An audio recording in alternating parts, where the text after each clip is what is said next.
Donc, la suite du cours, troisième paragraphe, grand 3, la loi de décroissance radioactive, la fonction logarithme népérien. Donc, ce sont des notions mathématiques. Donc, nous avons la fonction logarithme népérien f de x est égal à ln de x. Bon, avec x appartenant à un domaine de définition de f qui est égal à 0 plus infini. Donc, x est strictement supérieur à 0. Alors, donc, cette fonction a les propriétés suivantes. Nous avons ln de 1, c'est-à-dire lorsque x égale à 1 égale à 0. Alors, ln d'un nombre e, il est égal à 1, il s'appelle exponentiel. Alors, ce nombre, c'est avec e est égal 2,7 18 28 28 18 28 18 28 ainsi de suite.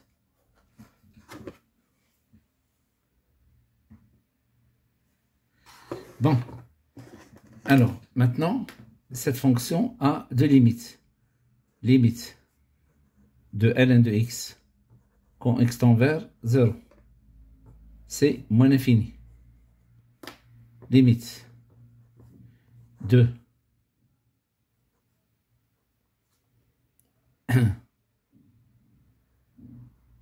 alors de ln de x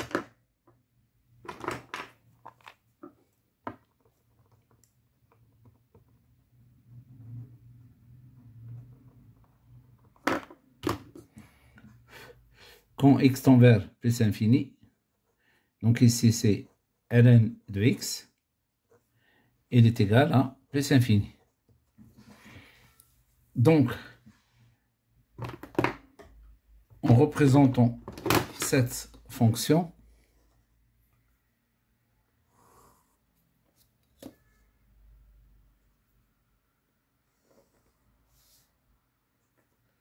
ici c'est ln de x et là c'est x. Donc cette fonction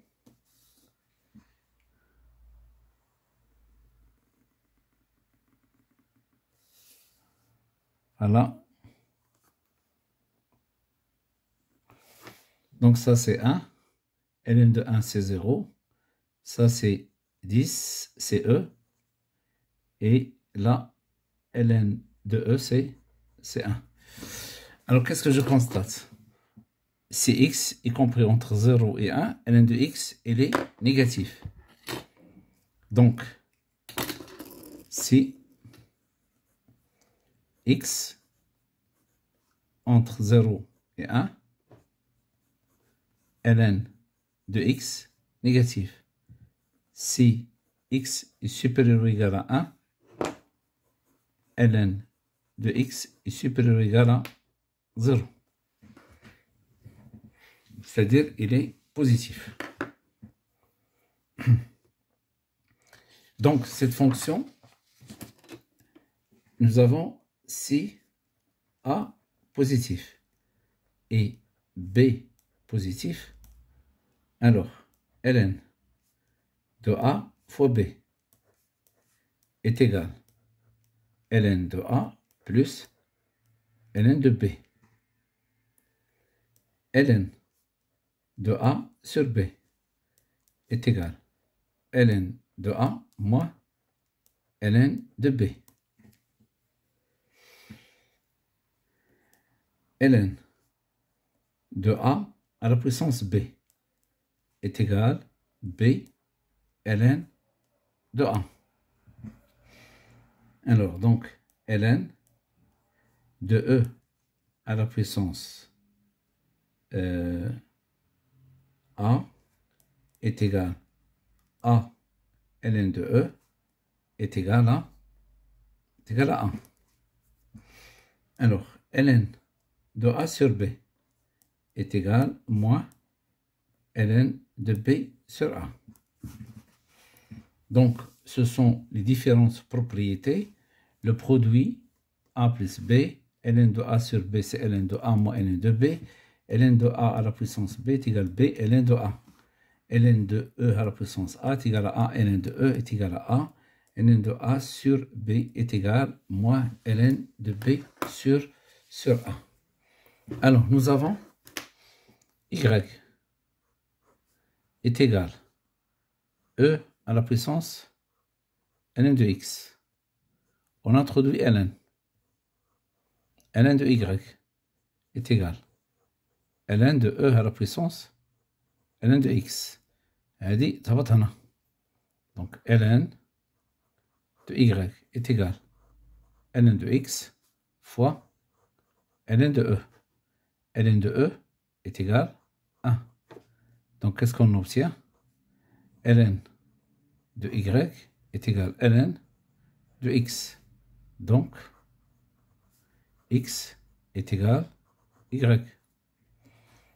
Alors, qu'est-ce qu'on obtient? On obtient Y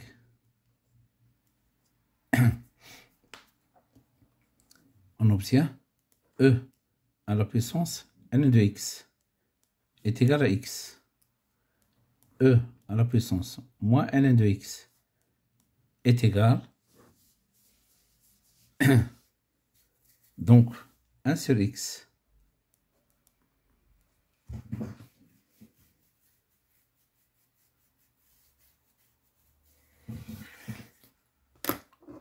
Alors maintenant, la dérivabilité de cette fonction.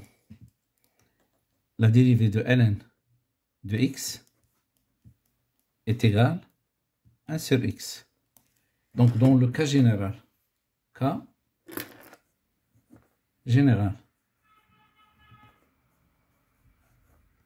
alors dans le cas général, nous avons ln de g de x prime est égal à g prime de x divisé par g de x.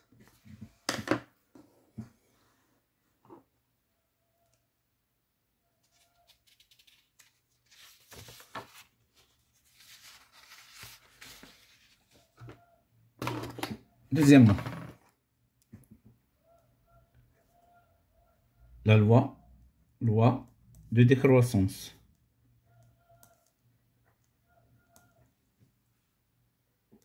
Sens radioactif.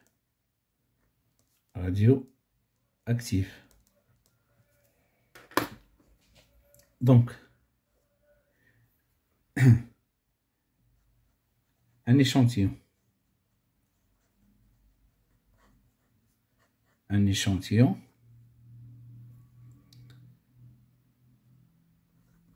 De noyau X à Z radioactif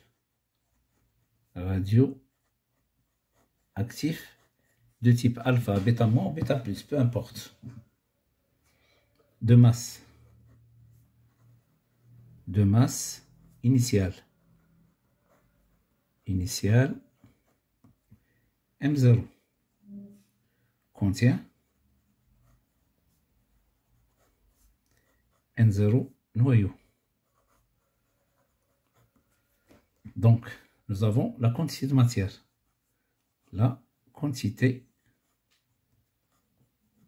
de matière. Initiale.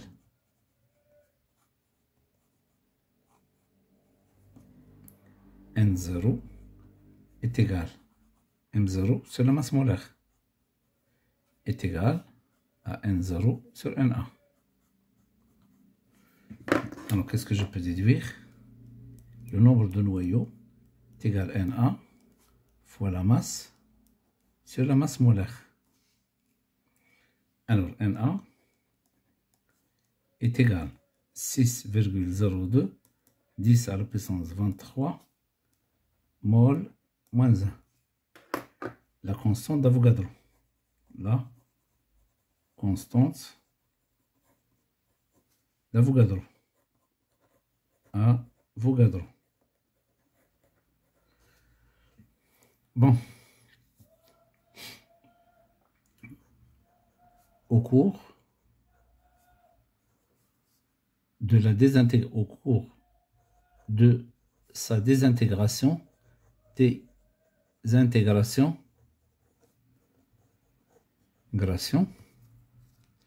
le nombre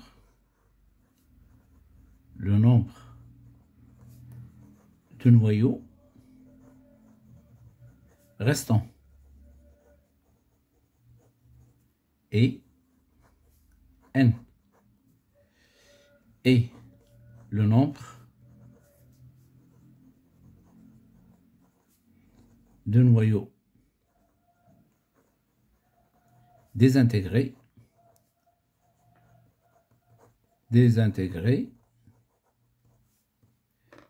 et n'. Nous avons n0 est égal à n plus n'. Ça, c'est nombre restant. Ça, c'est nombre désintégré.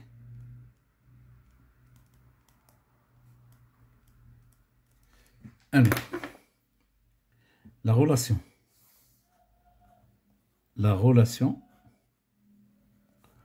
entre n0, n et le temps, t, et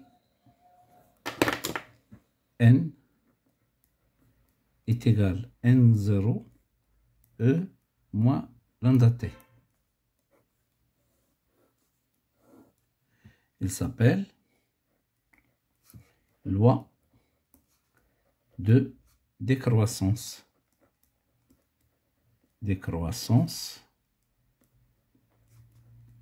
radioactive.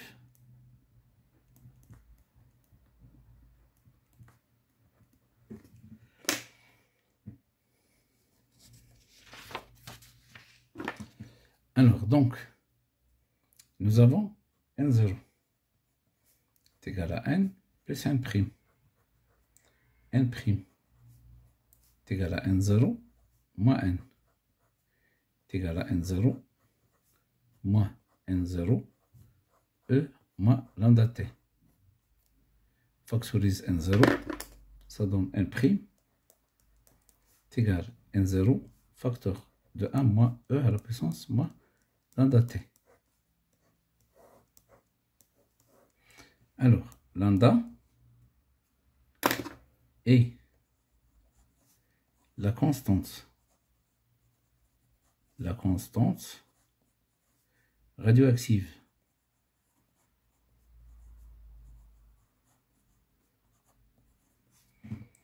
Donc, son unité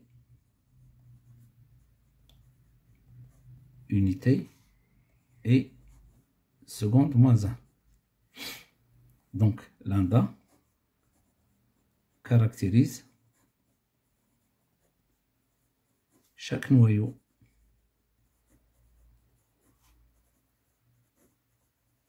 radioactif.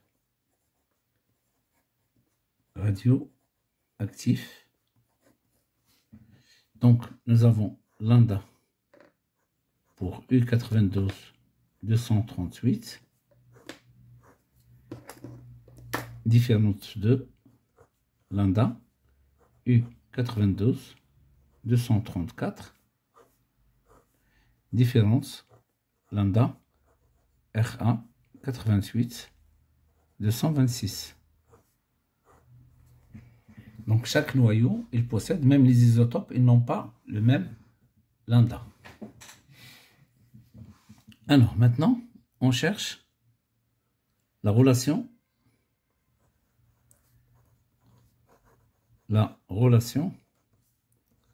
entre M, 0, M et le temps. T. Alors, nous avons la quantité de matière. N est égal à grand N sur NA.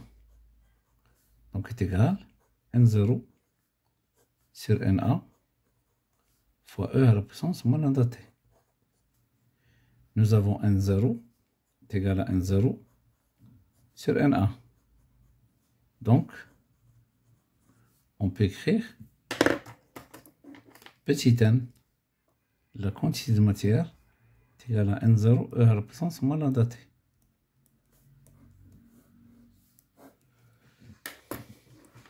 Maintenant, on remplace N, c'est la masse, sur la masse molaire. M0, N0, c'est M0 sur la masse molaire. Donc, on remplace. Qu'est-ce que nous avons? M sur grand M est égal à M0 sur grand M fois E à la puissance moins lambda T. On simplifie grand M. Qu'est-ce qu'on obtient?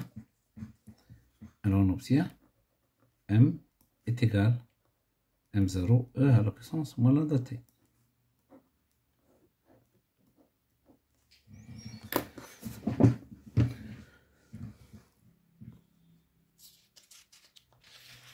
Alors maintenant, nous avons toujours N est égal à N0, E moins lambda T.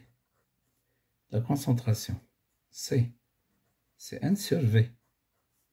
C'est N0 sur V, E à la puissance moins lambda T. Donc je peux déduire, celle-là c'est C0, donc C est égal à C0, E à la puissance moins lambda T.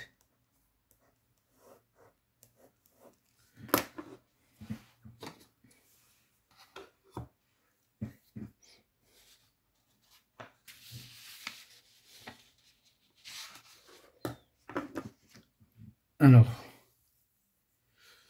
maintenant, on parle de la constante radioactive. Troisièmement, la constante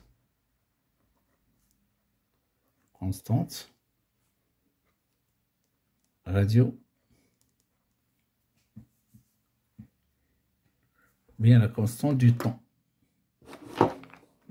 Donc, la constante radioactive, lambda, et la constante du temps.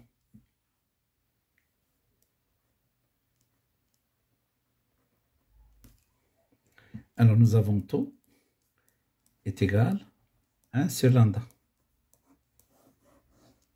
Taux, il est en secondes. Lambda, il est en secondes moins 1. Alors, comment je peux déterminer taux? Alors, je peux déterminer taux soit d'une manière graphique, on donne la courbe, soit n en fonction du temps, soit m en fonction du temps. M en fonction du temps. Donc, les courbes, fonction décroissante.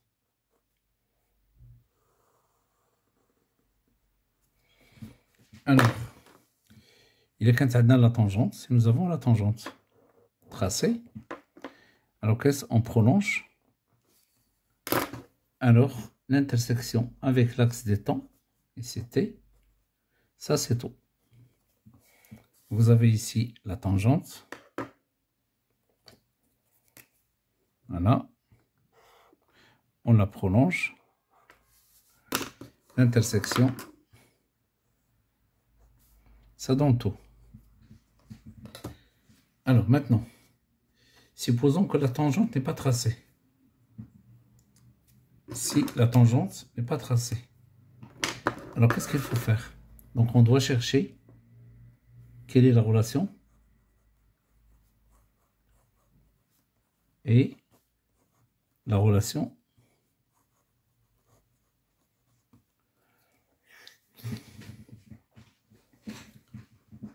entre n. Donc ça c'est, ici c'est n0 et là c'est n0. Quelle est la relation entre n et n0 à l'instant t est égal à tout. Donc nous avons n est égal à n0 e à la puissance moins lambda t. Alors n à l'instant t égale à tout. Donc celle-là on peut l'écrire aussi n0 e à la puissance moins t sur tout. Donc est égal n0 fois e à la puissance, je remplace t par tout. Donc ça donne tout divisé par tout. Moins. Donc ça donne n0 e à la puissance moins 1. Donc qu'est-ce qu'on obtient? On obtient n à l'instant t est égal à tout. Il est égal 1 sur e fois n0, c'est-à-dire 0,37 n0. Si je calcule 1 divisé par e, c'est-à-dire shift nn moins 1 est égal 0,367, c'est 0,37. Alors maintenant, j'utilise la propriété 0,37. Donc je vais utiliser la propriété 0,37.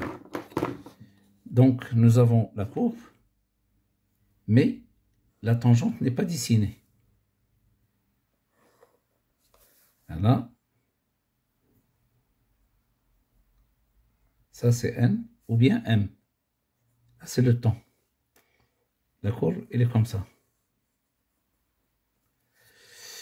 Alors celle-là c'est n0. Alors qu'est-ce que je fais?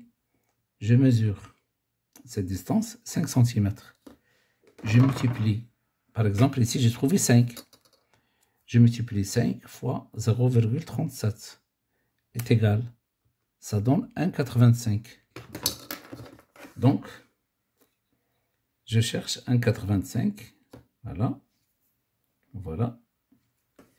Et je fais la projection sur la courbe.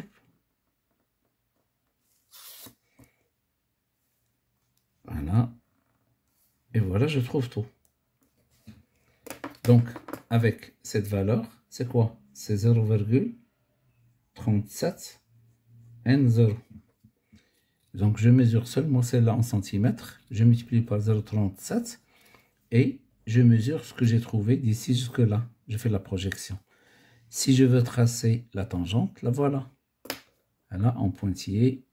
Voilà, la tangente tracée. Donc, de cette façon, j'ai trouvé tout graphiquement dans le cas où la tangente n'est pas tracée. Alors maintenant, on va passer à paragraphe suivante. Donc c'est la demi-vie. Donc quatrièmement, la demi-vie. Alors je vais la mettre ici.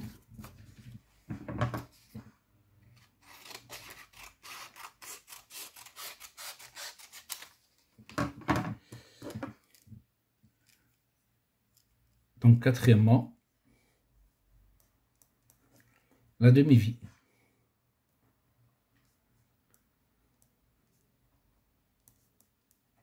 La demi-vie, c'est un demi d'un noyau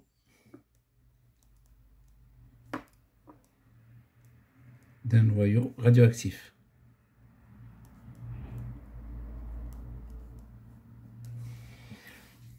Alors, comment je peux trouver la demi-vie graphiquement? Premièrement, Donc, nous avons ici la courbe.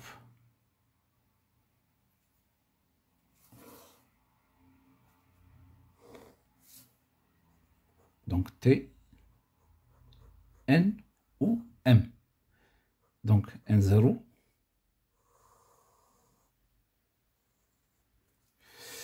Alors, par définition, N, un instant T est égal à Tn demi, est égal à N0 sur 2.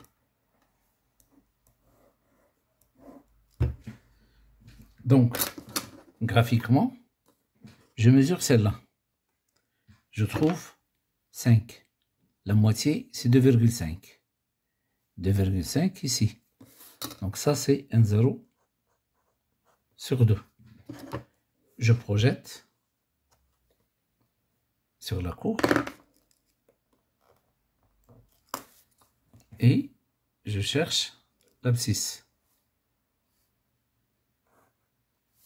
Alors ça, c'est T1 demi. La valeur de T1 demi. Donc, N, un instant T égale à T1 demi, c'est N0 sur 2. Donc, le temps de demi-vie d'un échantillon radioactif, il représente la durée nécessaire pour que la moitié des noyaux initialement présents se désintègrent. Donc, la demi-vie, T1 demi. Et la durée nécessaire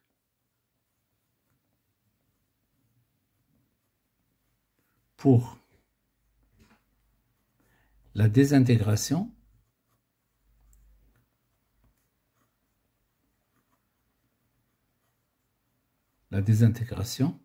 de la moitié des noyaux initialement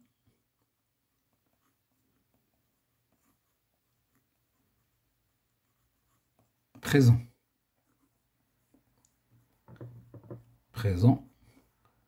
dans un échantillon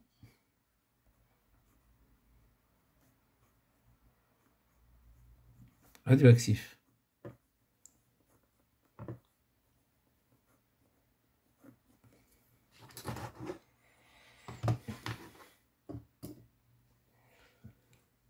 Alors maintenant,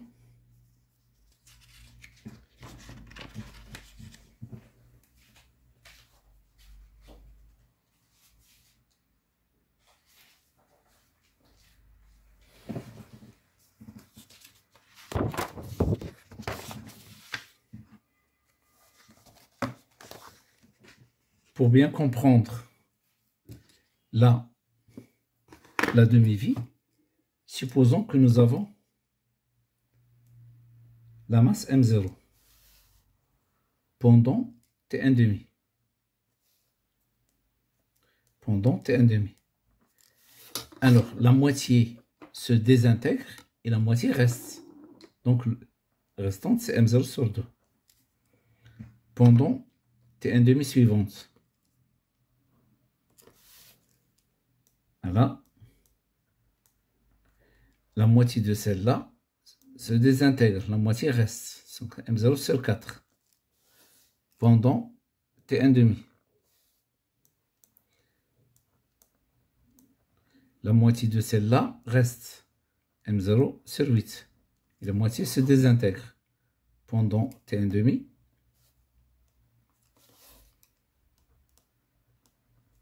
La moitié de celle-là se désintègre, la moitié reste.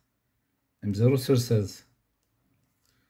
Pendant T1 demi, à chaque fois, il se divise par 2. T1 demi, M0 sur 32. Alors, Si je regarde ici, nous avons ici, pendant 2t1,5, c'est m0 sur 4. 4, c'est, on peut l'écrire, c'est m0 sur 2 à la puissance 2. Ici, nous avons 1, 2, 3, 3t1,5. Celle-là, c'est m0 sur 2 à la puissance 3. Et ainsi de suite. Donc, si t est égal à n t1,5, alors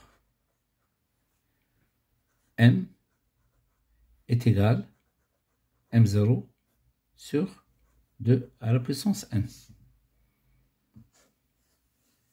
Alors, on va démontrer cette relation. D'accord? Bon, avant de démontrer celle-là, on va chercher, on cherche la relation entre t1,5 et lambda. Donc nous avons n de t est égal à n0 e à la puissance moins lambda t. Alors n de t1,5 est égal à n0 e à la puissance moins lambda t1,5. N, un instant t égale à t1,5, c'est n0 sur 2. Donc celle-là est égale à celle-là. Donc n0 sur 2 est égal à n0 e à la puissance moins lambda t. 1,5. On simplifie n0, ça donne 1,5 est égal à e à la puissance moins lambda t1,5. Alors donc, je renverse celle-là, ça devient 2. Je change le signe, ça devient e à la puissance lambda t1,5. J'introduis ln de 2 est égal à ln de e à la puissance lambda t1,5. t1,5 qui est égal à lambda t1,5 fois ln de 2. ln de 2 est égal à 1. Donc, qu'est-ce qu'on obtient? ln de e. Donc, on obtient ln de 2 est égal à lambda t1,5. Donc, t1,5 est égal à ln de 2 divisé par lambda est égal à tau fois ln de 2. Alors, vous devez apprendre par cœur cette relation. Alors maintenant, qu'est-ce qu'on va faire? On va montrer, on va poser la question suivante. Si t est égal à n t1,5, montrer que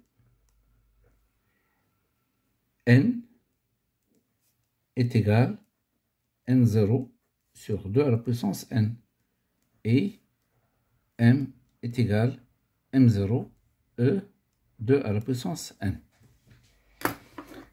Donc, nous avons n est égal à n0 e à la puissance moins lambda t. On divise n par n0. Ça donne e à la puissance moins lambda t. On permute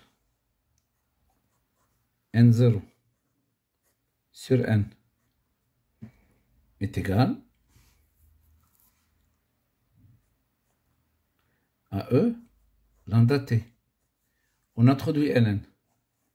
ln de n0 sur n est égal à ln de e lambda t est égal lambda t ln de e. هذه تهبط هنا. هذه égale à 1. Donc ln de n0 sur n est égal lambda fois t. On remplace lambda. C'est ln de 2 sur t1 demi. On remplace le t par n t1 demi. On simplifie t1 demi. Il reste ln de n, 0 sur n, est égal à n, ln de 2 est égal à ln, le n, 2 à la puissance n. Nous avons la propriété ln de x est égal à ln de y, automatiquement x égale y. Donc nous avons ln de n0 sur n est égal à ln de 2 à la puissance n. Donc n0 sur n est égal à 2 à la puissance n. On déplace n vers le haut, n0 et 2 à la puissance n vers le bas. Donc, qu'est-ce qu'on obtient? N est égal à n0 sur 2 à la puissance n. Donc, on fait la même chose en travaillant avec m est égal à m0 e à la puissance moins lambda t. M égale m0 e à la puissance moins lambda t. On démontre la même chose.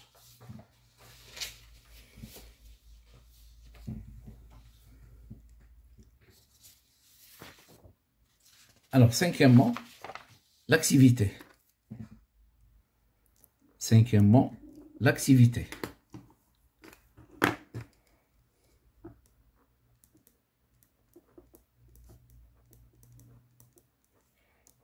A de t. Alors, la définition. Par définition,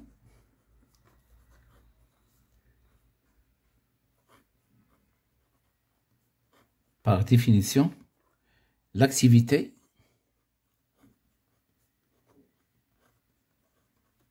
est le nombre de désintégration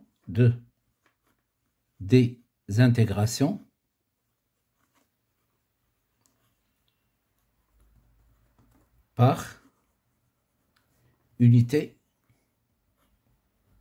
de temps. Alors, mathématiquement, A de t est égal à moins d de n sur dt.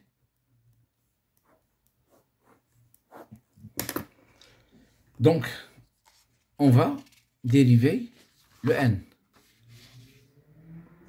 Nous avons n est égal à n0 e à la puissance moins lambda t. Donc A est moins d de n sur dt. Et il y a moins d sur dt de n0 e moins lambda t. On fait sortir n0. Donc A est égal à moins n0 d sur dt de e à la puissance moins lambda t. Alors, nous avons la dérivée d sur dt de e à la puissance moins lambda t est égal à moins lambda fois e à la puissance moins lambda t. Voilà. Propriété, on va travailler avec elle en nucléaire et en électricité. Donc on remplace. Donc A est égal à moins n0 fois moins lambda e à la puissance moins lambda t.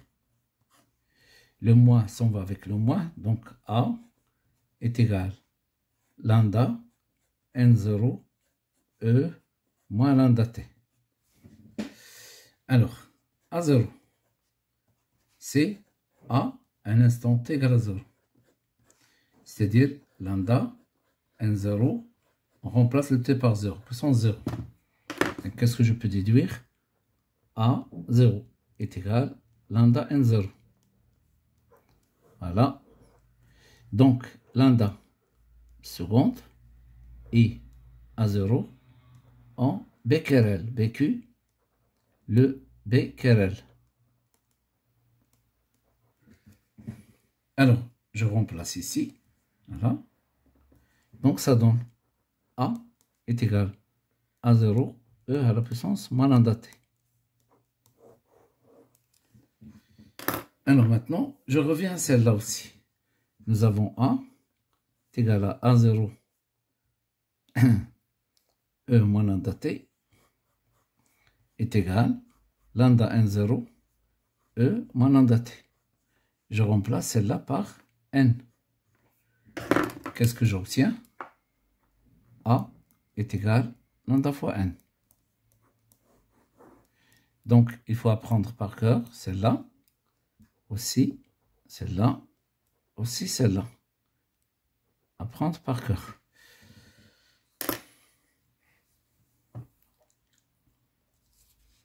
Alors, la même chose.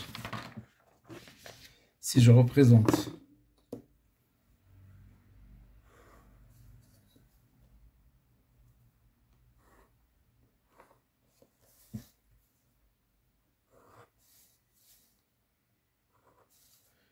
alors A en fonction du temps, A en fonction du temps, donc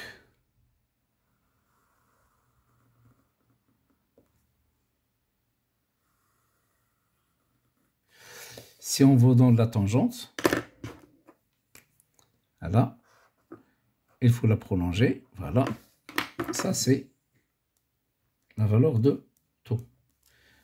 Alors, celle-là c'est A0. A0. Alors, on peut aussi chercher A0 sur 2, faire la projection, la même chose ici, et vous avez ici T1,5.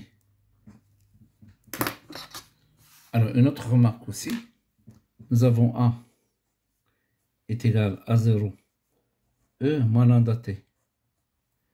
A sur A0 est égal à E moins lambda T. Je renverse. A0 sur A est égal à E lambda T. ln de A0 sur A est égal ln de E lambda T est égal lambda T fois ln de E.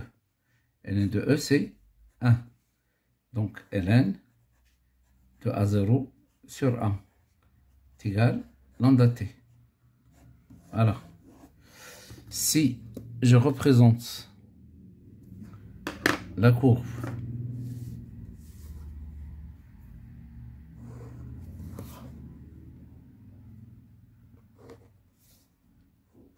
ln de A0 sur A, en fonction du temps, je trouve une droite. Donc, car ils sont proportionnels, est égal lambda fois t. Le coefficient directeur représente lambda. Maintenant, on peut développer celle-là. ln de A0 sur A est égal lambda fois t. C'est ln de A0 moins ln de A est égal lambda t. En déplaçant celle-là à droite, celle-là à gauche. Donc ln de A est égal moins lambda t plus ln de A0. Alors, la même chose. Si je vous donne la courbe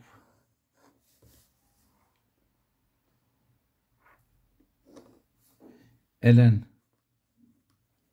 de A en fonction de t, je vais trouver la courbe comme ça, décroissante.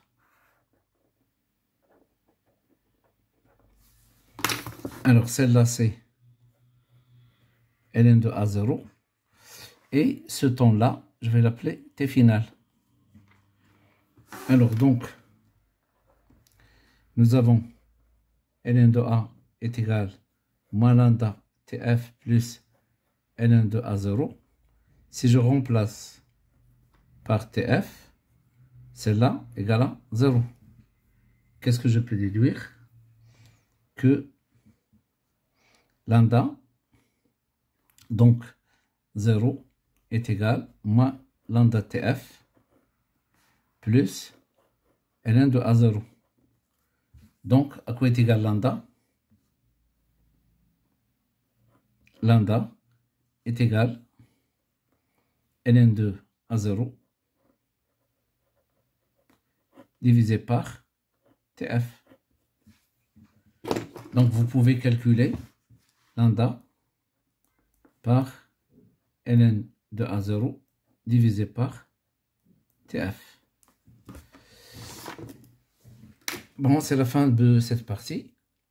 Il reste un paragraphe. La prochaine fois, Inch'Allah.